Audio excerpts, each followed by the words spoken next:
하박국 3장 16절부터 19절에 있는 말씀 다 같이 읽겠습니다. 내가 들었으므로 내 창자가 흔들렸고 그 목소리로 말미암아 내 입술이 떨렸도다. 무리가 우리를 치러 올라오는 환난 날을 내가 기다림으로 썩이는 것이 내 뼈에 들어왔으며 내 몸은 내 초소에서 떨리는도다. 비록 무화과 나무가 무성하지 못하며 포도나무에 열매가 없으며 감람나무에 소출이 없으며 밭에 먹을 것이 없으며 우리의 양이 없으며 외양간에 소가 없을지라도 나는 여호와로 말미암아 즐거워하며 나의 구원의 하나님으로 말미암아 기뻐하리로다. 주 여호와는 나의 힘이시라. 나의 발을 사슴과 같게 하사 나를 나의 높은 곳으로 다니게 하시리로다. 이 노래는 지휘하는 사람을 위하여 내 수금에 맞춘 것이라. 아멘.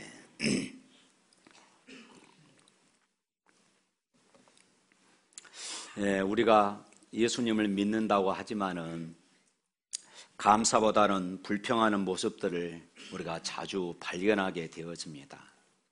그런데 이제 불평하는 그런 모습들을 가만히 살펴보면은 항상 사물을 바라보는 시각이 부정적입니다. 그래서 사물을 바라보는, 무슨 상황을 바라보는 그런 시각이 부정적이다 보니까 저절로 불평이 나올 수밖에 없습니다. 봄이 되면은 을씨년스럽다고 불평합니다. 여름이 되면은 더워도 너무 덥다고 또 불평을 합니다. 가을이 되면은 낙엽이 많이 떨어져서 청소하기가 힘들다고 불평을 하지요. 겨울이 되면은 또 춥다고 불평을 합니다. 그런데 반대로 감사하는 사람은 사물을 바라보는 시각이 긍정적입니다. 그래서 봄이 되면은 꽃이 있어서 감사하고, 여름이 있으면은 실록이 그렇게 우거져서 감사하고, 가을이 되면은 추수가 있어서 감사하고, 겨울이 되면은 하얀 눈이 쌓여서 아름답게 세상을 볼 수 있어서 감사하다. 똑같은 세상을 바라보지만 부정적인 시각으로 바라보는 사람과 긍정적인 시각으로 바라보는 사람이 이렇게 차이가 나더라는 것이에요. 불평촌에 살던 사람이 감사촌에 놀러 갔습니다. 그런데 이 사람이 깜짝 놀랐어요. 감사촌에 사는 사람들은 입만 열면은 감사하는 것이에요. 자기가 생각하기에 이것은 아무것도 아닌데 그냥 감사하는 것입니다. 아침에 일어나면은 감사하고, 저녁에 잠자리에 들기 전에 또 감사합니다. 밥을 먹으면서도 뭐가 그렇게 감사한지 또 감사하는 것이에요. 그래서 이 불평촌에 왔던 이 사람이 거기에 마음이 어떤 충격을 받았습니다. 그래서 자기 불평촌에 돌아가서 자기도 그대로 한번 따라서 해봤습니다. 아침에 일어나자마자 하나님, 오늘 하루를 시작하게 해주심을 감사합니다.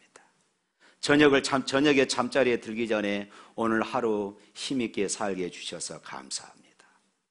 음식을 먹으면서도 하나님, 먹게 해주셔서 감사합니다. 이렇게 감사를 사용하다 보니까 이 불평촌이 이 한 사람이 인하여서 달라지기 시작했다는 것입니다. 그렇습니다. 감사란 흉내만 내어도 복이 되는 것입니다. 할렐루야. 따라서 합시다. 감사는 흉내만 내어도 복이 된다.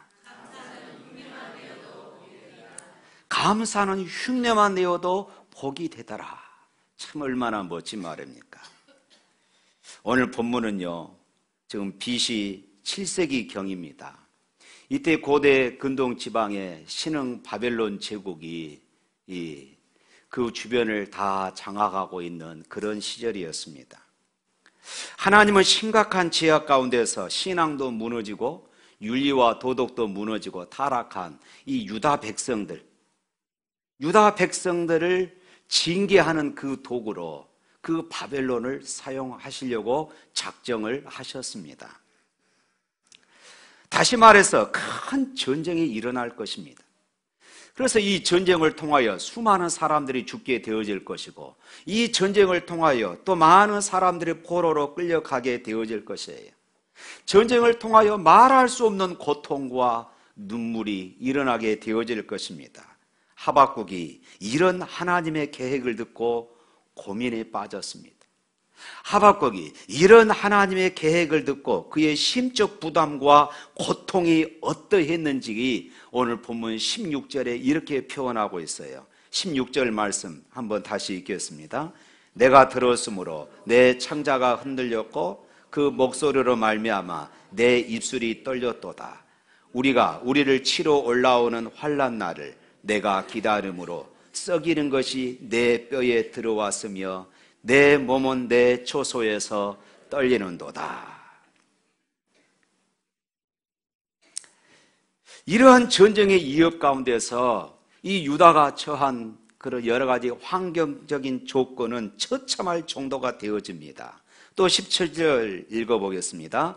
비록 무화과 나무가 무성하지 못하며 포도나무에 열매가 없으며 감람나무에 소출이 없으며 밭에 먹을 것이 없으며 우리의 양이 없으며 외양간에 소가 없을지라도 모든 것이 다 없습니다. 여기서 부정 언어가 6번 사용되었습니다.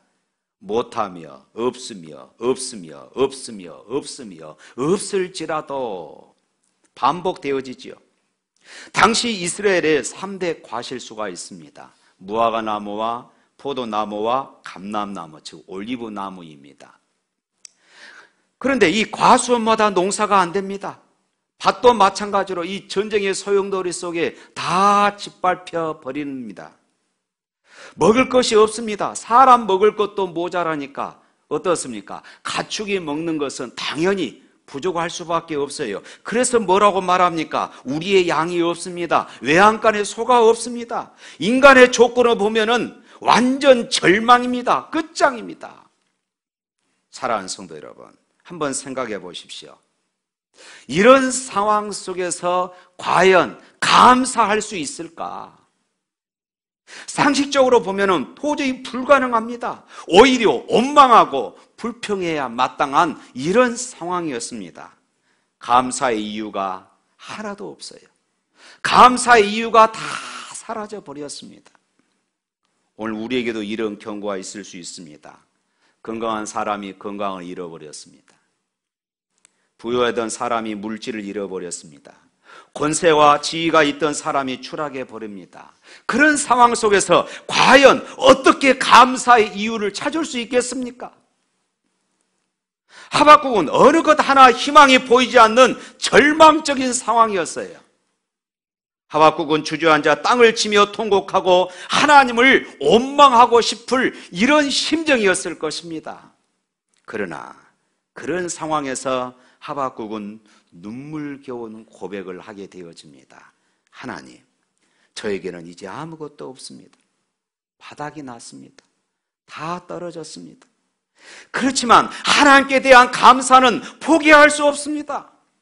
18절 말씀 읽어볼까요? 18절. 나는 여호와로 말미암아 즐거워하며 나의 구원의 하나님으로 말미암아 기뻐하리로다. 할렐루야. 기쁨만이 아니라 슬픔도 감사하겠습니다. 성공만이 아니라 실패도 감사하겠습니다. 희망만이 아니라 절망도 감사하겠습니다. 가진 것만이 아니라 없는 것도 감사하겠습니다. 풍족할 때만이 아니라 가난할 때도 감사하겠습니다. 건강할 때만이 아니라 아플 때도 감사하겠습니다. 이 땅에 사는 생명만이 아니라 내가 죽는 그날도 감사하겠습니다. 이런 고백을 하고 있습니다. 우리가 감사절에 자주 부르는 찬양이지요. 날 구원해 주신 감사. 여기 2절 가사에 보면 이렇습니다.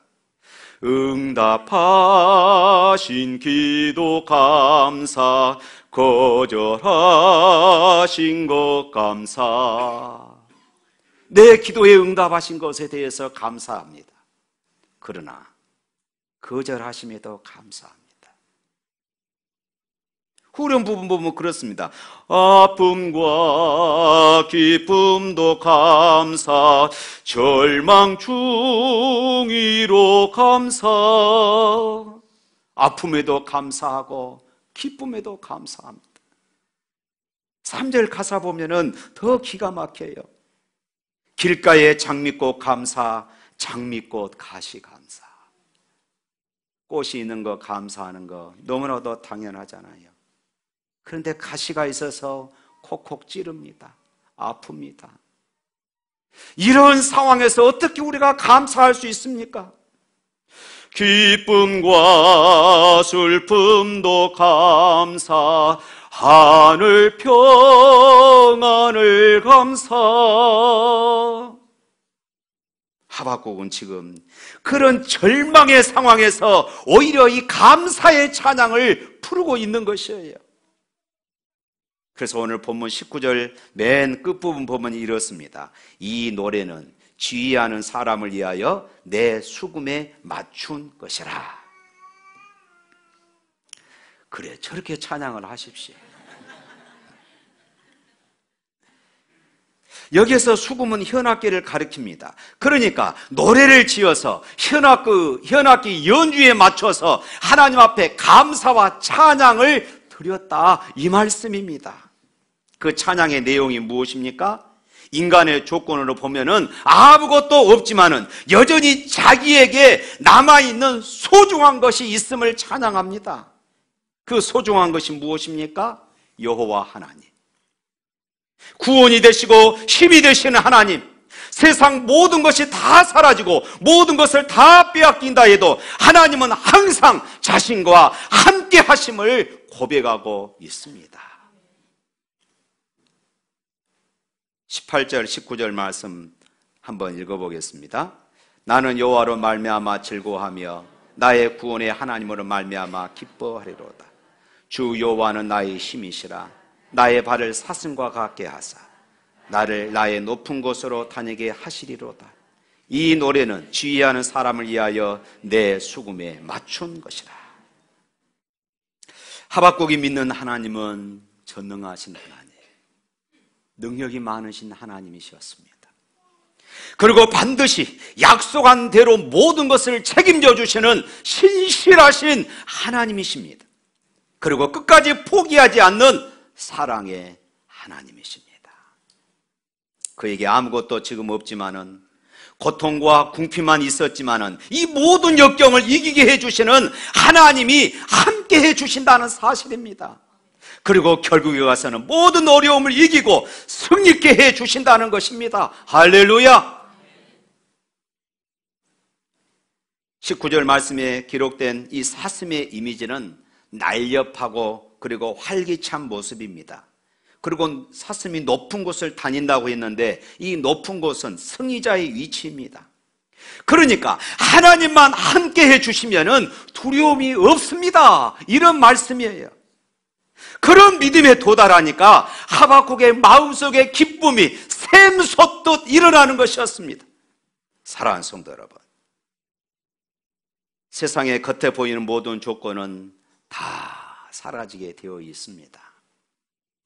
그런 것들이 기쁨과 감사 그리고 찬양의 조건이 된다면 언젠가 이 조건들이 다 사라지면 실망하고 기쁨도 감사도 찬양도 다 상실하고 말 것입니다. 행복도 다 사라져 버립니다. 고린도전서 7장 31절 말씀에 보면은 이렇습니다. 다 같이 읽어볼까요? 세상 물건을 쓰는 자들은 다 쓰지 못하는 자 같이 하라. 이 세상의 외형은 지나갑니다. 이 세상의 외형은 다 지나간다. 베드로전서 1장 24절 말씀에도 그렇습니다. 또 다 같이 있습니다. 그러므로 모든 육체는 풀과 같고 그 모든 영광은 풀의 꽃과 같으니 풀은 마르고 꽃은 떨어지되 아무것도 남지 않는다고 그랬습니다. 그 화려했던 꽃도 반드시 시들어 버립니다. 인생의 모든 조건들이 이와 같다는 것이에요. 그러므로 우리는 사라지지 않고 변치 않는 것을 기쁨과 감사의 이유로 삼아야 할 줄로 믿습니다. 변치 않고 영원한 것은 세상에 어디에도 어느 것도 없고 오직 하나님의 사랑뿐입니다. 그러므로 하나님을 믿고 의지하는 신앙이 재산 목록 1호임을 믿으시기를 축원합니다. D.L. 무디 전도자는 이렇게 말했어요.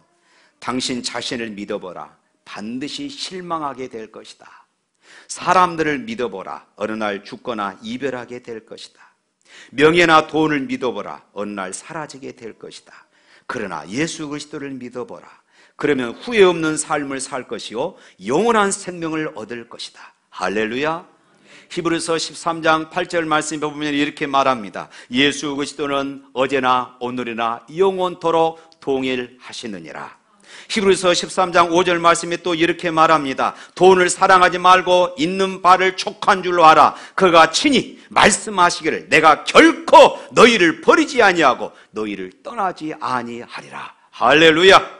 그러므로 하박국은 정말로 지혜로운 인생이에요. 가장 행복한 인생이었습니다. 그 절박한 상황에서도 이렇게 감사할 수 있고 이렇게 기뻐할 수 있고 이렇게 찬양할 수 있다면 다 된 것 아닙니까? 그 이상 바랄 것이 무엇입니까? 하나님을 확실히 만난 사람, 그리고 하나님만 믿고 의지하며 사는 사람, 그는 빼앗기지 않는 전부를 소유하는 사람입니다. 그런 사람은 최대 위기라 할 수 있는 죽음 앞에서도 감사와 찬양을 할 수 있어요. 사랑하는 성도 여러분, 우리 연세 많으시던 분들, 물론 죽으면은 나이에 상관이 없습니다만은 혹시 우리가 그런 자리에 있더라도 하나님 감사합니다. 이제 내가 주님의 품에 들어갑니다. 이런 고백을 할 수 있기를 주님의 이름으로 축원합니다. 다니엘의 세 친구가 그랬어요. 당시에 바벨론 느부갓네살 왕이 금신상을 세워놓고 절하도록 강요했습니다. 그러나 끝까지 굽히지 않는 세 사람, 사드락과 메삭과 아벳느고가 있었습니다. 이들은 왕 앞에서 당당한 자세로 이렇게 말했습니다. 다니엘서 3장 16절부터 18절에 있는 말씀 다 같이 읽어보도록 하겠습니다. 사드락과 메삭과 아벳느고가 왕에게 대답하여 이르되 느부갓네살이여, 우리가 이 일에 대하여 왕에게 대답할 필요가 없나이다.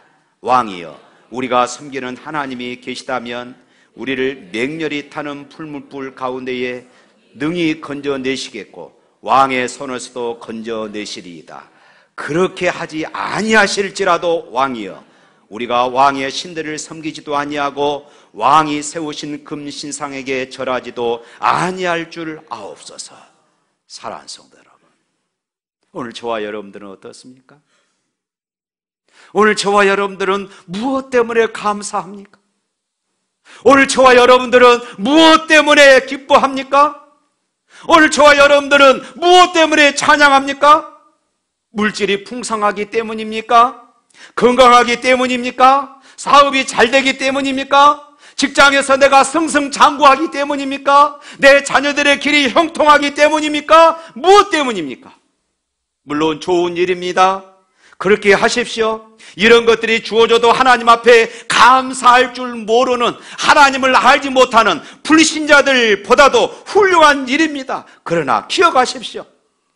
그런 이유들이 있을 때만 감사한다면 만일 그 이유들이 사라질 때에 어떻게 하시겠습니까? 원망하시겠습니까? 고통스러워 하시겠습니까? 자포자기 하시겠습니까?